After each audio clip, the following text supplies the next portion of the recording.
గుడివాడ కేంద్రంగా మొదలుపెట్టిన YCP MLA Kodali Nani ఎన్నికల ప్రచారం 26వ రోజులుగా కొనసాగుతోంది.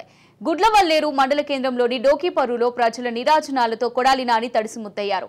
పెద్ద ఎత్తున చాటుకున్న ప్రజల అభిమానాన్ని ఉద్దేశించి 5వ సారి తన గెలుపు ఖాయమని కొడాలి నాని ధీమా వ్యక్తం చేశారు.